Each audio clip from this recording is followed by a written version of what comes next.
Hola, veus, la Junta de Govern local ha aprovat avui el projecte d'urbanització i reparcel·lització de l'entorn de Vallrufea, que està vinculat a la construcció d'un nou centre comercial que s'anomenarà Gran Gardeny Shopping Center i que s'ubicarà entre la Nacional 2 i la zona dels instituts. L'espai públic té un total de 16.000 metres quadrats, dels quals 4.000 es destinaran a zones verdes, on es preveu la plantació de 500 arbres que generaran un nou parc a la vora del riu Segre. També es crearà un nou aparcament lliure amb capacitat per a 240 vehicles que donarà servei a tota la zona dels instituts. Així mateix, l'àrea comptarà amb carril bici que connectarà el carrer Tonsirera amb l'Avinguda de l'Exèrcit, on s'enllaçarà amb el carril bici que ara s'està habilitant fins a la Creu del Batlle. En el límit est de l'àmbit entre el carrer principal i la parcel·la on actualment hi ha els instituts, es crearà una gran zona verda de forma allargada amb enjardinament i plantació d'arbres i arbustos, amb zones de passeig que permetrà separar o fer de barrera entre l'espai del centre comercial i el camp escolar. A més, el projecte proposa la urbanització del vial Leandre Cristòfol, connectant l'Avinguda de l'Exèrcit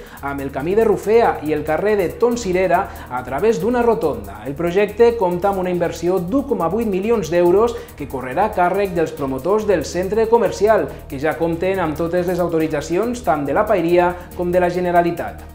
Això és tot, més notícies a les nostres xarxes socials. Fins aviat!